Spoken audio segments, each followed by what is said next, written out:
And we're back All right. again. We're here. Good.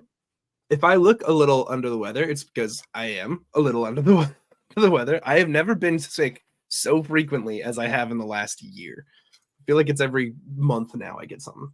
I'm going to blame it on Seattle because we're doing great down here in Florida for all of those on the East Coast. Good afternoon. And for all of those on the West Coast, I actually hear that we're expecting some pretty bad weather down the entire West Coast coming up here soon. So if you're joining us on demand and you're already experiencing that, let me know. But sorry, I'm trying to adjust. I realize that my light looks a little bit off here. So I'm looking very yellow. Well, thanks for asking. It has been an exciting week. I am back from vacation. Playing a little bit of catch up, but glad to hear that you are fixing the lighting. How are you, Tristan? I'm doing very well. Sorry about that, John. I was like, man, I look like I've got jaundice right now. But yeah, things are going really well. We've had a good, interesting week. Here on the marketing side of things with GPS Live. Got some good stuff in the works, and it's March 1st, which means that coming up here really soon, we're going to have another grit report going out in the next week and a half or so. So that's always very exciting. But welcome to GPS Live for the week of March 1st, 2024. If you're joining us live, thank you so much for giving us your time on a Friday. Go ahead and drop in the comments. Let us know where you're coming in from. If there's anything that is piquing your interest from a cybersecurity news standpoint this week. But if you're joining us on demand, let us know, when you're watching this, where you're watching it, how you found us. That would be really awesome. But also, most importantly for everyone, joining the conversation. Let us know what you're thinking about the stories that we're covering, because we love seeing that feedback and being able to incorporate that into our future stuff. We have some great stories this week that mostly Jonathan found. Jonathan, I woke up this morning to just a list of things from Jonathan. You know what? A lot of stuff happened this week, but we do have some formalities before we can jump into any of those stories. We absolutely do. Let's go ahead and pop that up there. Views and opinions that we express are our own, and we have some stories this week in which we might say some personal, not like really personal opinions, but these stories cover some pretty interesting topics that kind of range across the board. So it's important to note that these are our own opinions, our own words. We don't necessarily represent the opinions of GuidePoint Security directly. Megan's joining us from East Texas. That's fun. So you're probably having a great time with weather. Right there in the smack dab middle of the country. I've got my nose is about to I can feel the sneeze. Okay. Anyway, let's jump into our first story. This one's an update from what we covered last week. Last week, we talked about the fact that Lockbit had been taken down by a multinational government effort. They had taken down the leak site, released some decryptors for Lockbit's encryption methods, and also started restoring some folks' data that had been stolen by Lockbit. But Jonathan, what has happened in the days since? Yeah, we did break this story last week, talking about it in our good news segment. Let's not say we broke it. Hot off the press here at GPS Live. But but the idea is that we wanted to share a little bit of good news about what's going on the internet. And sadly, things have taken a bit of a turn for the worst. Very quickly, it almost seems like that the Lockbit team, even though there was a number of arrests made, a number of crypto accounts frozen, a number of source code segments stolen and decryptors created, there seems to be a bit of a quick bounce back. For instance, the Kingpin has started engaging with the police during this investigation and follow-up, and even to go as far as bringing back online a new and code updated leak data site. So it's almost as if they realize the mistakes of their actions and bounce back even harder with as many as 12 new targets. Yeah, so they rolled up a new .onion address pretty much, within, like you said, within days. of the original site being taken down, 4 days. And they called out specifically, like they got very specific. It's interesting. We called out last week, and it's been a common refrain within the cybersecurity space, right? The fact that Lockbit runs like a business, right? They tend to operate in a manner that is very close to an actual organization, actual business, and so they released statements and came out and said, here's exactly what happened, and here's what we've done to fix the problem. So they noted that their websites were confiscated, most likely by using a PHP flaw. Mhm. It is a tracked known vulnerability, CVE 2023-3824. And they acknowledged, hey, it was personal negligence and irresponsibility. We didn't update the PHP for those sites.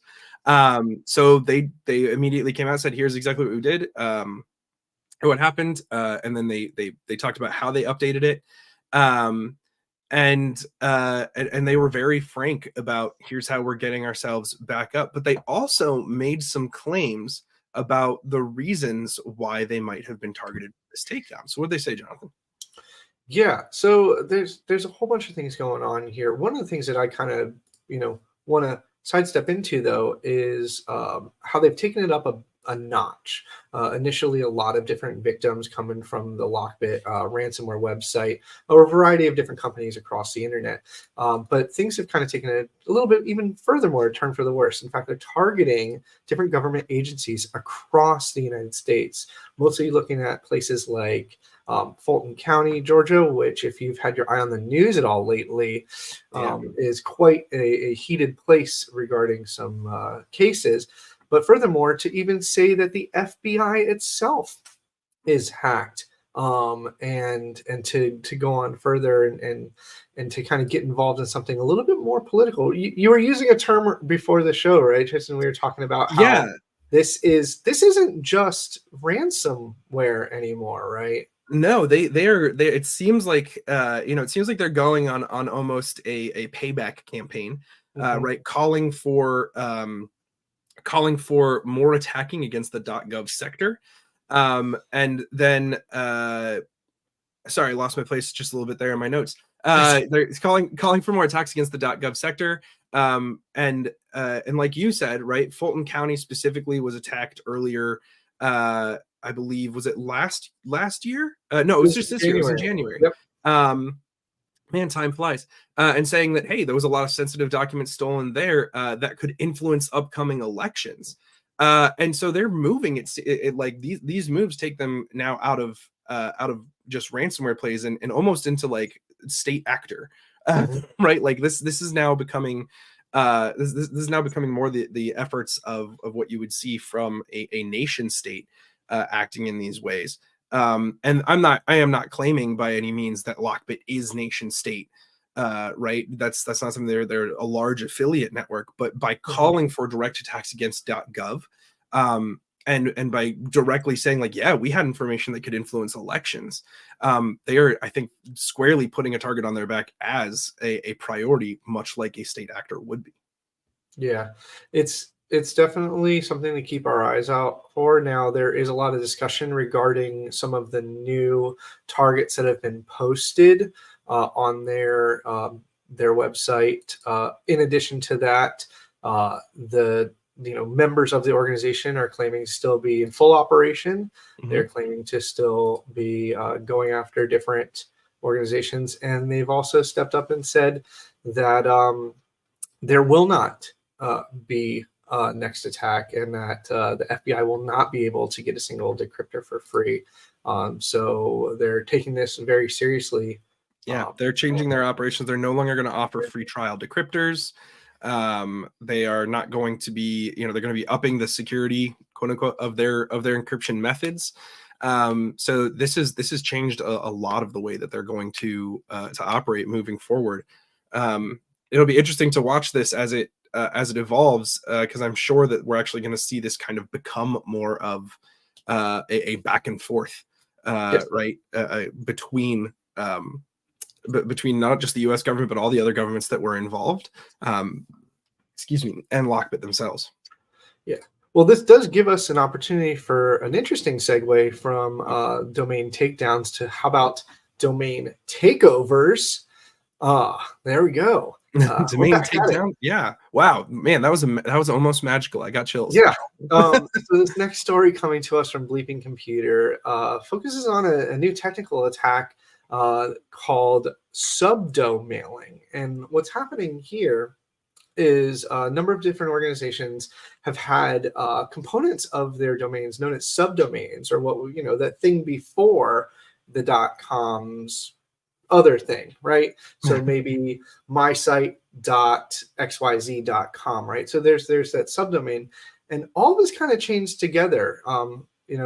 So over 8,000 different legitimate internet domains and about 13,000 subdomains have been blasting off about 5 million different spam emails per day to deliver all kinds of phishing and scam and theft attacks against targets. And the challenge here is that they're using legitimate websites just with some maybe potentially forgotten faulty bits of information. Tristan, I'll kind of offer up here the opportunity to do a deep dive into some of the bits of how the technical aspect of this works. Yeah, well, I mean, you did a nice deep analysis and breakdown of that. I kind of I have some thoughts on what this means from a cybersecurity perspective for organizations, but I think it's also interesting to note some of the organizations that the hijacking campaign includes, right, are extremely well-known, extremely large organizations, very likely that people already are subscribed to mailing lists from. Which is one of the reasons that this is such a successful campaign. Like you mentioned, by taking over these subdomains, they're able to bypass spam filters, but also they're taking over subdomains of companies that are already so well known that people are probably already expecting to it's not that this is just bypassing spam filters, but it's that these people may already be expecting to get email from these companies and these organizations. But yeah, what is the actual technical breakdown of how this works, Jonathan? So what happens is there's a component of email security called Sender Policy Framework. The idea is pretty simple. The following servers on the internet are authorized to send on behalf of these websites. For instance, many organizations use things like Office 365 for their email, and maybe they have their own businesses.com, right? xyzcompany.com. Well, Sender Policy Framework simply says Office 365's email infrastructure is authorized to send for our.com. What's happening here, furthermore, though, is that you can authorize a number of different online services. The sad part is you sometimes forget about this configuration. They can last for years and years. And threat actors are buying up expired websites where they are authorized to be senders of. Let's take an example of maybe a fairly large e-commerce site.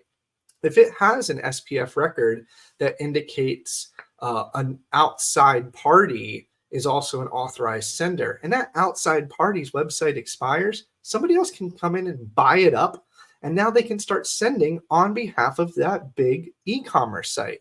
And so essentially that's what's happening here is DNS records are being forgotten about. This is kind of one of those things that's on the fringe of security, especially because from an enterprise perspective, we think about firewalls and antivirus and all those things that are conventional in security. But in this case, this is sometimes DNS that maybe has a small footprint in many large organizations, but sadly can be easily taken advantage of if it gets forgotten about and it doesn't get updated on a regular basis. Yeah.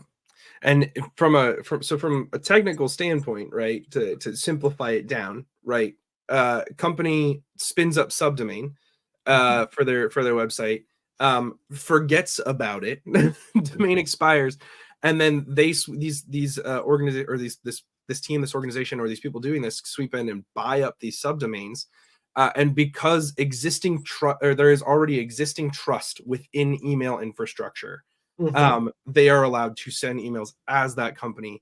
And if you look at, there are examples in the article that we linked in the comments. They have some example images of what these emails look like, right? So these look very legitimate. and they have embedded links and embedded clickable items within the email that then bring you through that subdomain, again, making it look legitimate, asking you to do things like re-enter credit card details, enter passwords, enter sensitive information, so that they can take that over and steal your accounts and steal your money. One key caveat I do want to remind is that Yeah. these subdomains are pointing to another outside.com that's Right. often expired and can be repurchased by somebody else. And so, yes, there are technically two different attacks here. One where a subdomain points to an expired website that gets bought by a new adversary, or the sender policy framework, those SPF records contain authorizations to websites that have also expired.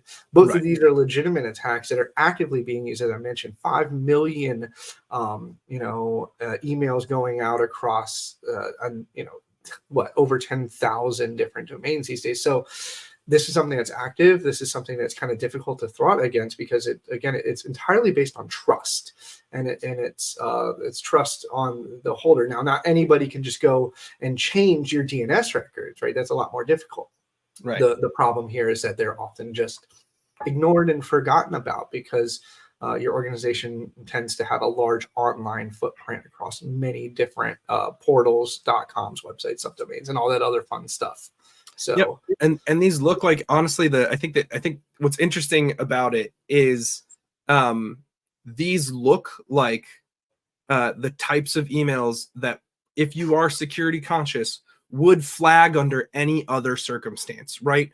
Hey, someone just logged into your account. Click here to make sure that you secure things properly. Hey, your cloud storage may be at risk. You have cash sitting in app XYZ over here. Someone's trying to send it to you. Your membership is expired. Stuff that we would normally see as security professionals, and I think a lot of average people would see and at least have like a little spidey sense in the back of their head that's like, something's off. But because these are coming from these trusted domains, it's adding that layer of trust to it. And I think where this is important for organizations, the people who we're talking to right now, subdomains are very frequently used, in things like product launches, in marketing campaigns, events that might be going on, right? Like a lot of cybersecurity companies spin up subdomains for stuff like RSA and Black Hat. As those events come through, companies will create these subdomain and microsites to say, like, yeah, we'll just use this to handle all the traffic for people who want to go to our events or visit our booth. And while that's very effective, the rate at which these things can be spun up means that very easily they can just fall by the wayside and be forgotten. So if your organization has ever utilized a subdomain, or if you don't know if your organization has ever utilized a subdomain, right, it's something that's incredibly important to track. This is an asset for your company, just like your real actual full main website is. This should be tracked by not only IT but also your security team. And you should be doing regular audits to make sure, hey, do we still need this thing? Is this still legitimate? Should we be holding on to the rights to this site just to keep it off the market, right, for that one prong of attack? But also, should we be revoking the permissions that this has through SPF to be sending these trusted emails? Very interesting new attack method. I think it comes back to what a lot of these types of things fall back on, right? Which is just, we forgot. Right? Like it's a whole lot of we forgot, and I think we'll see maybe some other stories later, without foreshadowing, about we forgot and how that's really started to affect things in other areas. But let's jump into let's jump into this might be a great vehicle for us to get into the next couple of stories. Oh, great vehicle for sure. Yeah. A couple of massive things that are also happening in the news right now regarding data privacy and data security, especially those of U.S. citizens. Tristan, you really got kind of into this story. Do you want to kick us off regarding this newest executive order? Yeah, absolutely. So the Biden administration has issued a new executive order directing several government agencies and the Department of Justice to start a advance notice of proposed rulemaking. To collect information about the potential. I love the layers that we get in this. The potential to start an investigation into the selling of U.S. citizens and U.S. persons data to countries of concern and organizations within countries of concern. So this is squarely targeted at the ongoing, right, and growing economy of data that exists now, right? We have stopped really viewing things and goods as the major economic drivers in a lot of senses, and we now look at the data that people provide to websites, to services, to the tools that they use in their everyday life. That is a major economic driver now, because that means that you can do better advertising, you can collect all these things, and you can monitor people very closely. So what this executive order seeks to do is, like I said, establish that advance notice of potential rulemaking so that the Department of Justice can administer rules around when and how and who you can sell U.S. persons data to. Now, U.S. persons is a very specific term. That is I utilized a lot when I was in the signals intelligence field, right? Because U.S. persons are protected. We're not allowed to just spy on U.S. persons. We are because of constitutional protections against that. But the groups that are covered by this is like not just U.S. citizens. But man, I had the actual list up in front of me, and now suddenly it is lost to the ether. But it's not just U.S. citizens, but it's any like U.S. person of interest, people who are residing within the country's borders. Like it is a very broad category, and what it's seeking to do is it seems to squarely target potentially China with a lot of these rulemakings. But what it's seeking to do is say, hey, you are not allowed to sell restricted sets of data, which include things like geolocation, healthcare information, personal information that's identifiable, to any entity owned, controlled, or influenced by or under the jurisdiction of a country of concern. And that's actually like a pretty huge list. Yeah, and so just to kind of dig in, just remember that data brokers, the concept of selling data of users, this is happening on a regular basis every single day.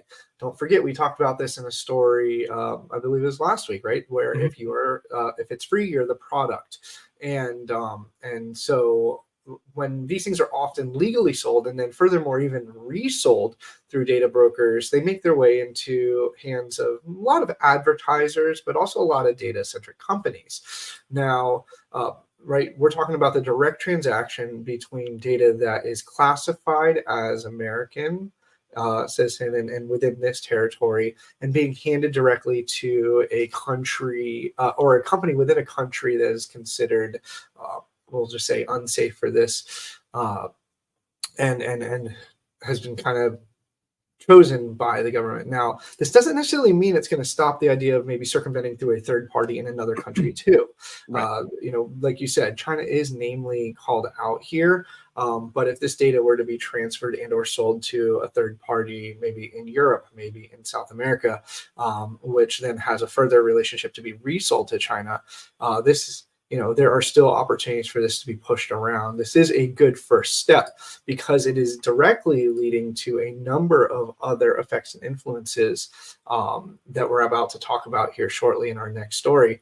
But do understand that there are certain adversaries or certain countries out in the world that collect, sit on, and we don't know what the ultimate plan is going to be with that data or when it's going to be used potentially against us. Which is, well, that's, you know, and that's, we talked about that concept itself a little bit last week when we were talking about quantum encryption, right? The idea of collecting until it can be decrypted and collecting until it can be useful. I mean, that's the name of the game within a lot of intelligence collection, right? Is like cast a broad net, collect as much as you can, and then filter through it later. Once you know, hey, here's what we want to look for, go back through that and look for things. So this is, again, this is just advance notice of proposed rulemaking so that they can start an investigation into how these things occur. But it is going to target, I believe, like a lot of groups and organizations and companies potentially that have already been in the news. And this seems like it might be a way to fast track through the political process, ways to control what these organizations have. We're looking at you, social media and TikTok and all those other things. Yep, the TikTok's connecting to the Wi-Fi's, and is that being sold to other countries? But like you said, it's a good vehicle to talk about our next story coming into another Biden administration proposal that came out this week, which is the fact that they are going to start investigating national security risks posed by Chinese-made smart cars.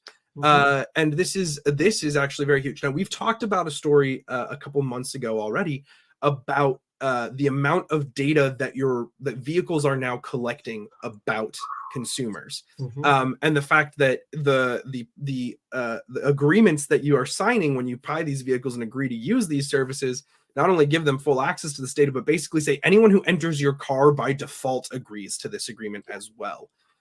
Which is really huge. And that's biometric data, that's travel data, geolocation data, all kinds of things.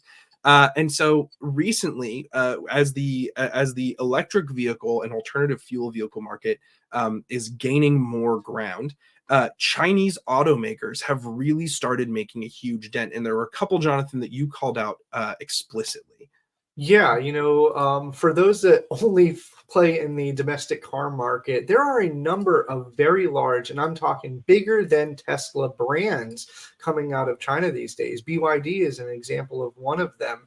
Now, they're not necessarily coming to America just yet, but through a number of different holding companies, we're seeing vehicles that are currently sold here today in America that have parent organizations that are Chinese. One of the other things here too, and I do want to call this out, is yes, the investigation does focus on the collection of information that's happening in modern smart cars today.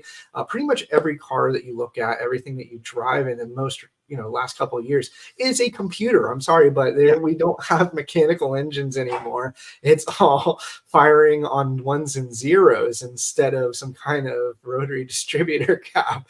But there's a quote coming from the article that we're reading from Security Week, and it says that data collection is not the only concern. But what about connected vehicles that can be remotely disabled or manipulated by bad actors? And that also calls out an equally, I would say, scary kind of future where you're driving down the street and rather than somebody saying, oh, my OnStar, my car has been stolen, please disable it, which is a really cool feature. Let's flip that around. And either the manufacturer or an adversary has broken into the manufacturer and can simply remotely disable vehicles, maybe potentially flash firmware that can do additional malicious things, cause all kinds of havoc. And so this is really starting to go down a rabbit hole of how did we get here? What are we going to do to prevent any of these kinds of concerns, whether it's passive collection or intentional harm? Excuse me. Yeah.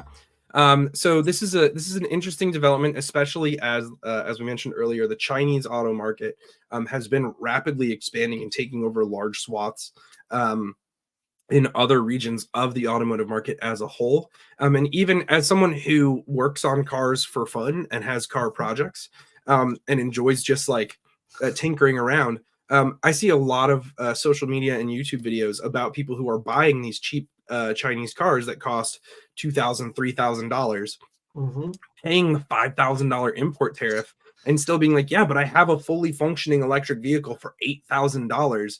Whereas the closest I could get to that is $20,000 if I wanted to buy a brand here in the US. And so it's looking at this, I think, at a critical time where people are trying to find ways to save money. And if you're saying, I just need something that is covered so I'm not getting rained on as I go from A to B to get to work, is it cheaper for me to just import a cheap vehicle from another country, and utilize that? This could be a surge that we see, and so identifying, are there security risks with that, is incredibly important. Now it's 10:59, and I knew this would happen because we loved these stories so much, but we have one final kind of interesting piece that we would like to talk about, and I don't have a link for this one up just yet, but I will go find it while Jonathan, you cover it. I'll get the link over to you, but basically check this out. The story coming to us from The Verge talks about a Gizmodo employee that his account was forgotten about on Slack. And this user furthermore changed their username on Slack to Slackbot. You know, that thing that annoys you when a channel has been removed or there's been a change to the system. Well, this employee was able to hang out for months after their termination by using the moniker Slackbot, and was in channels, was listening to all kinds of internal conversations, and even participating in one-on-one chats with a number of employees, including divulging credentials and other company secrets, simply because the account was forgotten about. And I just wanted to highlight, make sure that when you have onboarding and offboarding processes, that all of your applications are covered, especially if you're using some kind of single sign-on platform to help link all those together. Otherwise, you may have people still hanging out that are not supposed to be there. Right. And it's funny with this one in particular, right? I think it's not so much if I remember the story correctly, it's not so much that they just forgot about his account and it was sitting there for a while, but it's when they let him go or when he was leaving the company, for giggles, he just changed his icon to Slackbots, but with little angry eyebrows drawn on it, and changed his name to Slackbot, and it just, slid right by. So that is, I think it's kind of wild, and it is funny. The conversations that they have screenshots of for this are people being like, "Hey, we know that it's you," like other employees just directly saying like, "We know this is you." And goofy stuff, like when you see people doing text messages that are like, "Thanks for subscribing to Cat Facts," and which actually now I want to start Cat Slacks. It's just slacks about cats. But it's very interesting, and it does raise the point that while this was harmless for the most part, and probably not done maliciously, right? If you're not taking account of all of these things, much like microsites and subdomains, if you're not taking a full account and audit of these things on a regular basis, it's easy for this stuff to slip through the cracks. Should it have been caught that there were multiple Slack bots? Maybe. But that could easily be chalked up to a glitch. That's why it's also important to have multiple layers across this, right? Don't rely on just automation to take care of your identity and access managements and your provisionings, right?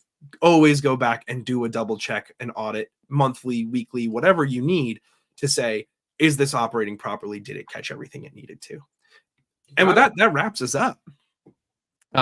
So that brings us to the close of GPS Live for the week of March 1st, 2024. Thank you so much for joining us. We had some really great interactions with folks. Edward Moore says, "Hey, great chat so far. Thanks so much. I appreciate the updates and explanations."